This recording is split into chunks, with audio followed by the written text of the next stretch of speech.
तो मूवी शुरू होती है और हमें स्पेस रिसर्च कंपनी जेनेसिस को दिखाया जाता है, जहां 6 एस्ट्रोनॉट्स मार्स पर जाने की तैयारी कर रहे होते हैं। असल में ये जेनेसिस कंपनी का एक प्रोजेक्ट था जिसमें वो इन एस्ट्रोनॉट्स को हमेशा के लिए मार्स पर भेज रहे थे, ताकि ये वहां पर रहकर ये पता लगा सकें कि क्या मार्स रहने के काबिल है या फिर नहीं। और अगर ये प्रोजेक्ट सक्सेसफुल रहा तो इसके बाद उनकी कंपनी मजीद लोगों को भी मार्स पर भेजेगी। खैर, इन 6 लोगों का मार्स का सफर शुरू होता है। सब कुछ ही नॉर्मल चल रहा था और इस सब में 2 मंथ्स गुजर जाते हैं। यहाँ पर क्रू की जो हेड होती है सारा, उसे एक दिन पता चलता है कि वो प्रेग्नेंट है। इसे सुनकर वो तो बहुत खुश होती है, मगर अर्थ पर जब कंपनी को इस बात का पता लगता है तो वो इस बात को लेकर परेशान हो जाते हैं। खैर, फिर भी इनका सफर रुकता नहीं और कुछ ही वक्त के बाद ये सभी मार्स पर पहुंच जाते हैं और अपना मिशन कंटिन्यू करते हैं। अब वो वक्त भी आ जाता है कि जब सारा की डिलीवरी का टाइम होता है। तब ये बाकी सब एस्ट्रोनॉट्स उसकी डिलीवरी करते हैं और सारा को एक बेबी बॉय होता है, जिसे देखकर वो काफी खुश होती है। मगर तभी मार्स पर ग्रेविटी कम होने की वजह से उसे कॉम्प्लिकेशंस होने लगती हैं और थोड़ी देर बाद उसकी मौत हो जाती है। अब अर्थ पर जेनेसिस कंपनी की टीम बच्चे की मेडिकल रिपोर्ट को चेक करते हैं, जिससे उन्हें पता चलता है कि ग्रेविटी के डिफरेंट होने की वजह से उस बेबी के बोन्स अर्थ के इंसानों से बिल्कुल डिफरेंट है और उसका दिल भी नॉर्मल इंसानों जैसा नहीं है। इसीलिए अगर हम उस बच्चे को अर्थ पर लाएं भी, तब भी वो अर्थ के एटमॉस्फेयर में सरवाइव नहीं कर पाएगा, इसीलिए उसे मार्स पर ही रहने देना होगा। तब जेनेसिस कंपनी का हेड ये डिसाइड करता है कि वो लोग उस बच्चे को मार्स पर ही रखेंगे। अब वक्त गुजरता है और इस प्रोजेक्ट को 16 साल गुजर चुके हैं। वो छोटा बच्चा भी अब बड़ा हो चुका है और उसका नाम है गार्नर। गार्नर बचपन से ही बहुत लिमिटेड लोगों के बीच रहा है और उसने अपनी लाइफ में बस कुछ ही इंसान देखे हैं और यही उसकी दुनिया है। गार्नर काफी इंटेलिजेंट है और वो अपने हिसाब से इस प्रोजेक्ट पर भी वर्क करता रहता है। गार्नर अपनी मॉम के बारे में जानना चाहता है। उसे बस उनका नाम पता है, वो दिखती कैसी है ये पता है, मगर इससे ज्यादा कुछ नहीं। गार्नर अपने फादर के बारे में जानना चाहता है, मगर वहाँ पर ऐसा कोई भी नहीं जो कि उसके सवालों का जवाब दे सके। एक दिन गार्नर को अपनी मॉम का एक लॉकर मिलता है। गार्नर हमेशा से उसे खोलना चाहता है कि शायद उसमें उसे अपनी मॉम से रिलेटेड कुछ तो इन्फॉर्मेशन मिलेगी, मगर वो लॉकर एक पासवर्ड से लॉक था। गार्नर टेक्नोलॉजी में काफी अच्छा था, तो इसीलिए वो उस पासवर्ड को हैक करके लॉक को खोल देता है। उसके अंदर उसे सारा का एक बैग मिलता है, जिसमें उसे एक पुरानी रिंग और एक पेन ड्राइव मिलता है। गार्नर जब उसे सिस्टम से कनेक्ट करता है तो उसमें उसे एक वीडियो मिलती है, जिसमें उसकी मॉम किसी आदमी के साथ बीच पर होती हैं और वो दोनों साथ काफी एंजॉय कर रहे थे। गार्नर गेस करता है कि यही उसके पेरेंट्स हैं और वो उस वीडियो से स्क्रीनशॉट लेकर अपने पास रख लेता है। अब यहाँ पर हमें गार्नर के बारे में एक और बात भी पता चलती है कि गार्नर अर्थ पर एक लड़की से बात भी करता है जिसका नाम है टुल्सा। ये दोनों ऑनलाइन फ्रेंड्स हैं और गार्नर अक्सर टुल्सा से बात करता रहता है। एक दिन बात करते हुए गार्नर से बताता है कि उसे ऑस्टियोजेनेसिस इम्परफेक्टा है। इस पर टुल्सा उसे कंसोल करती है और कहती है तो इस वजह से तुम घर से बाहर नहीं निकल सकते। तब गार्नर कहता है कि ये घर नहीं है, ये तो पेंट हाउस है पार्क एवेन्यू पर। मगर टुल्सा को लगता है कि शायद वो मजाक कर रहा है, इसीलिए वो उसकी बात पर ज्यादा ध्यान नहीं देती। यहाँ हमें टुल्सा के बारे में पता चलता है कि उसके पेरेंट्स इस दुनिया में नहीं है और वो फॉस्टर पेरेंट्स के घर रहती है, मगर हर कुछ महीनों में ही उसका घर चेंज होता है और कोई भी उसे पूरी तरह अडॉप्ट नहीं करता, जिस वजह से उसे कभी एक घर तो कभी दूसरे घर रहना पड़ता है। एक दिन गार्नर पेंट हाउस से बाहर निकल जाता है और वहाँ व्हीकल ड्राइव करते हुए उसकी गाड़ी पलट जाती है, जिस वजह से उसका ऑक्सीजन पाइप टूट जाता है और उसे सांस लेने में मुश्किल हो रही थी। मगर तभी वहाँ पर सैंड्रा आती है जो कि उसकी मदद करती है। सैंड्रा भी उनकी टीम की ही एक एस्ट्रोनॉट है और वो गार्नर को अपने बच्चे की तरह ट्रीट करती है। उसे अंदर लाने के बाद वो उसे पूछती है कि तुमने ये लॉक कैसे खोला, तुम्हें इसका पासवर्ड कैसे मिला। तब गार्नर कहता है कि वो बचपन से यहाँ पर रहता है, ऐसा करना उसके लिए कोई बड़ी बात नहीं है। जिसके बाद सैंड्रा जेनेसिस के हेड से इस बारे में बात करती है और वो उनसे कहती है कि गार्नर अर्थ पर आना चाहता है, उसे देखना है कि अर्थ पर सब कैसे है, इसीलिए हमें उसके लिए कुछ करना चाहिए। यहाँ जेनेसिस के बॉस भी ऐसा चाहते हैं, मगर वो ये भी जानते हैं कि अर्थ पर आना उसके लिए मौत है। तब सैंड्रा कहती है कि अगर वो उसकी सर्जरीज करवा लें, उसकी बॉडी को अर्थ के एटमॉस्फेयर के अकॉर्डिंग कर लें तो कुछ बात बन सकती है, मगर ये काफी रिस्की था और बॉस इसके लिए थोड़ा सस्पिशियस थे। लेकिन सैंड्रा उन्हें मना लेती है। जिसके बाद गार्नर की सर्जरीज होती हैं और उसकी फिजिकल फिटनेस को भी इम्प्रूव करने के लिए ड्रिल्स किए जाते हैं और इन सब में सैंड्रा उसकी काफी हेल्प करती है। गार्नर काफी खुश था।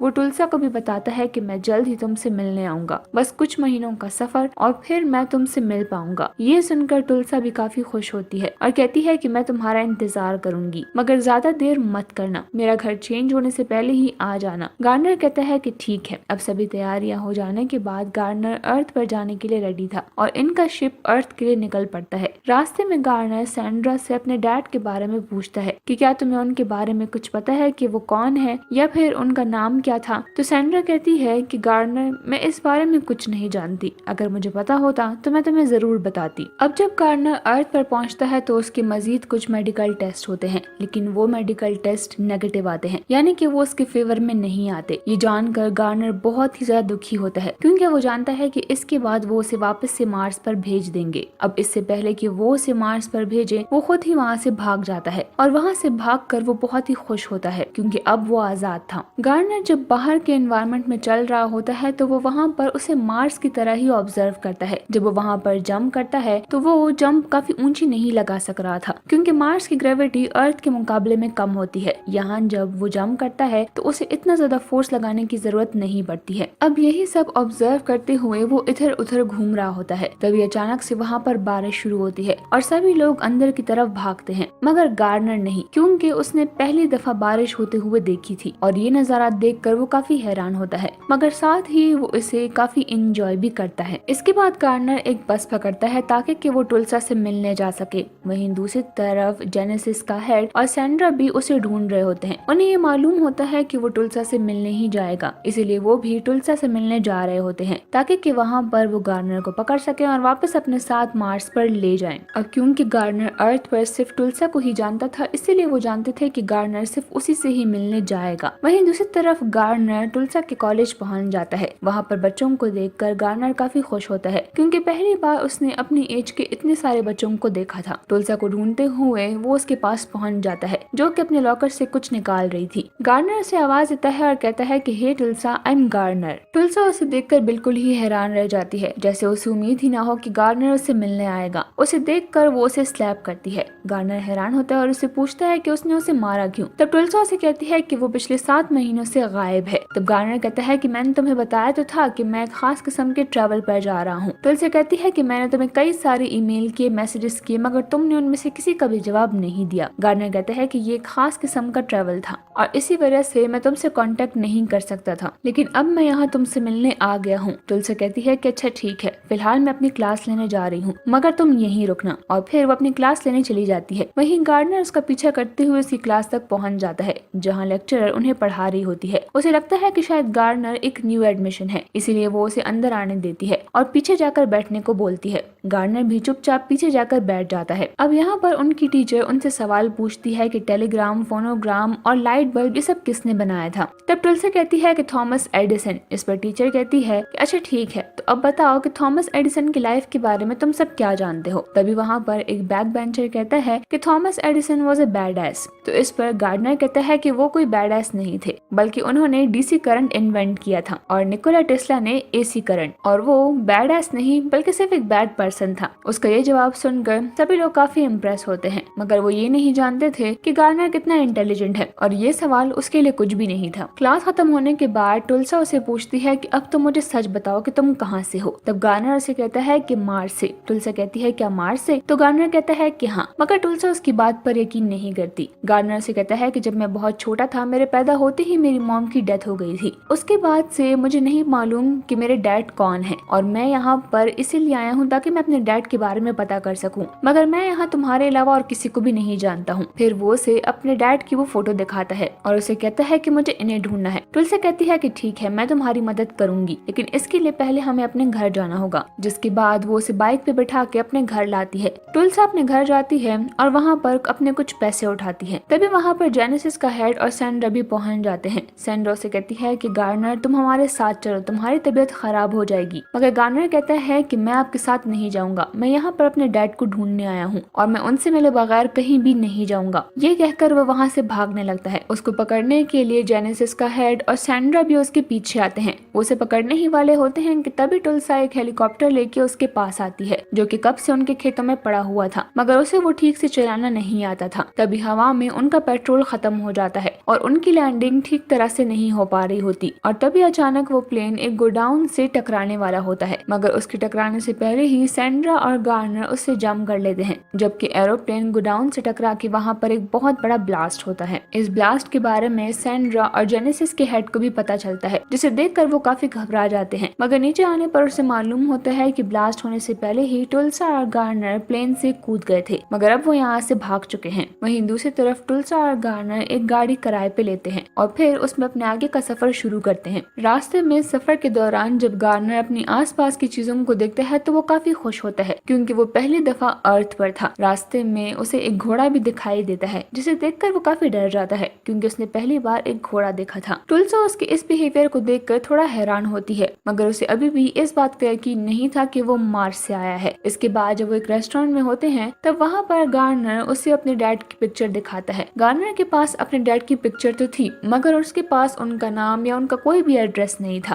तभी गार्नर को वो रिंग याद आती है जो कि उसे उस पेन ड्राइव के साथ मिली थी। वो वेडिंग रिंग काफी पुरानी और खास तरह की थी। सैंड्रा जब उसे गूगल पर सर्च करती है तो वो एक खास किस्म की वेडिंग रिंग थी, जो कि एक खास ज्वेलर ने बनाई थी, और वो उसका एड्रेस निकाल कर अब उसके पास जाने का डिसाइड करते हैं। वहीं दूसरी तरफ सैंड्रा को डॉक्टर की कॉल आती है, जो कि उसे बताते हैं कि गार्नर की मेडिकल रिपोर्ट्स ठीक नहीं है। उसका हार्ट इस ग्रेविटी को बर्दाश्त नहीं कर सकता। उसे जल्द से जल्द आउट ऑफ ग्रेविटी जाना होगा, वरना उसकी जान को खतरा है। ये सुनकर सैंड्रा और जेनेसिस का हेड काफी ज्यादा घबरा जाते हैं और वो दोबारा से गार्नर को ढूंढने में लग जाते हैं। वहीं दूसरी तरफ गार्नर और सैंड्रा साथ काफी एंजॉय कर रहे थे। वो एक जगह रुककर अपने लिए कुछ कपड़े खरीदते हैं और फिर उस एड्रेस के लिए निकल जाते हैं। वहाँ वो उस ज्वेलर से भी मिलते हैं, जो कि उन्हें एक बिल दिखाते हैं और उस बिल पर एक एड्रेस था जहाँ के लिए अब इन्हें निकलना था। मगर रास्ते में गार्नर की तबीयत काफी खराब होने लगती है और उसकी नाक से खून आता है और थोड़ी देर बाद वो बेहोश हो जाता है।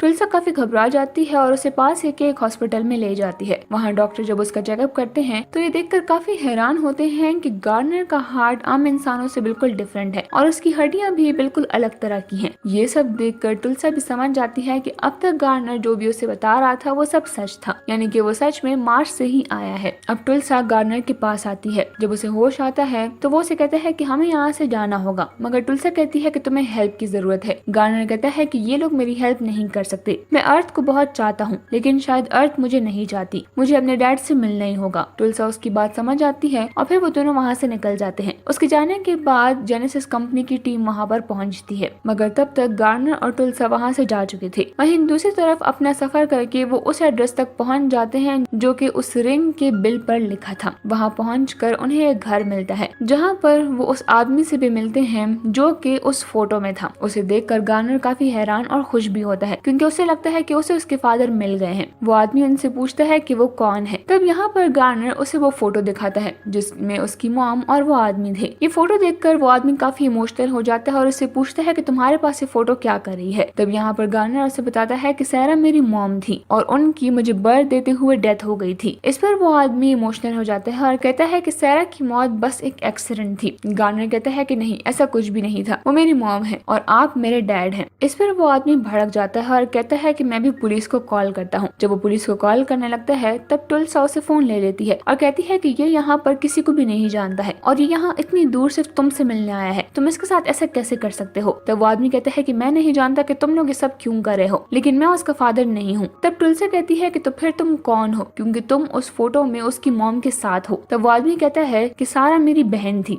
ये सुनकर टुल्सा बहुत हैरान होती है और जब वो पीछे मुड़कर देखती है तो गार्नर वहाँ नहीं था। वो फौरन से बाहर भागती है और देखती है कि गार्नर समंदर की तरफ जा रहा है। वो उसे रोकने जाती है। तब गार्नर कहता है कि मुझे छोड़ दो, मुझे मरना है। तब टुल्सा कहती है कि वो तुम्हारे फादर नहीं है, वो तुम्हारे अंकल है। गार्नर कहता है कि इससे कोई फर्क नहीं पड़ता, मेरी मॉम यहाँ पर थी और मैं उन्हें फील कर सकता हूँ। मैं अर्थ पर पैदा हूँ ये मैं डिसाइड नहीं कर सकता था, लेकिन अर्थ पर मरना मेरे हाथों में है। और इसके बाद वो पानी के अंदर जाने लगता है, मगर टुल्सा उसे रोकती है और पानी से बाहर निकालती है। मगर गार्नर नहीं रुकता और वो पानी के अंदर डूब रहा था। तभी वहाँ पर जेनेसिस कंपनी का हेड और सैंड्रा आ जाते हैं और फिर वो तीनों मिलकर गार्नर को बाहर निकालते हैं। गार्नर की हालत बिल्कुल भी ठीक नहीं थी और वो उसे होश में लाते हैं। होश में आने पर गार्नर जेनेसिस के हेड से पूछता है कि मेरी मॉम कैसी थी। तब वो कहते हैं कि वो बहुत ही काइंड और फेयरलेस थी। तभी गार्नर उनकी आंखों में आंसू देखता है। गार्नर उनसे पूछता है कि आप ही मेरे फादर हैं। तब जेनेसिस का हेड सर हिलाते हुए कहता है कि हाँ, मैं ही तुम्हारा फादर हूँ। ये सुनकर गार्नर बहुत ही ज्यादा खुश होता है। तब तक वहाँ पर एम्बुलेंस भी आ जाती है और वो उसे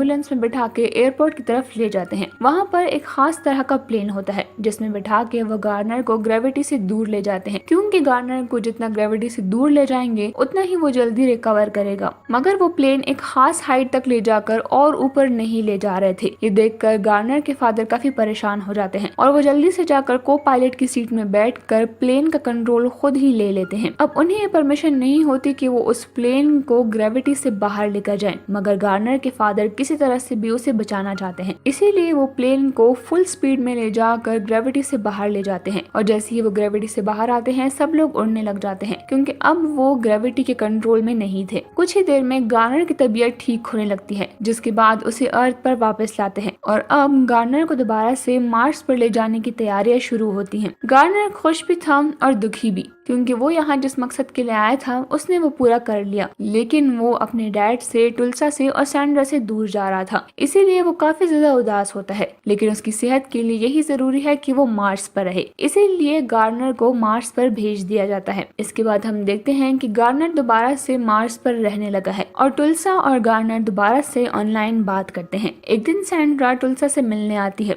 और वो उसे कहती है कि मैं अपनी जॉब से रिटायर हो चुकी हूँ, तो क्यों ना हम दोनों अब साथ रहें। यानी कि वो यहाँ पर टुल्सा को अडॉप्ट कर लेती हैं। इससे टुल्सा काफी खुश होती है। इसके बाद वो उसे एक ट्रेनिंग प्रोग्राम भी ज्वाइन करवाती है ताकि कि वो फ्यूचर में गार्नर से मिलने के लिए मार्स पर जा सके। मूवी के लास्ट सीन में हम देखते हैं कि गार्नर के फादर उसे मिलने के लिए मार्स पर मौजूद हैं, जहाँ अपने फादर के साथ होकर वो काफी खुश होता है और इसी के साथ ही मूवी यहीं पर एंड हो जाती है।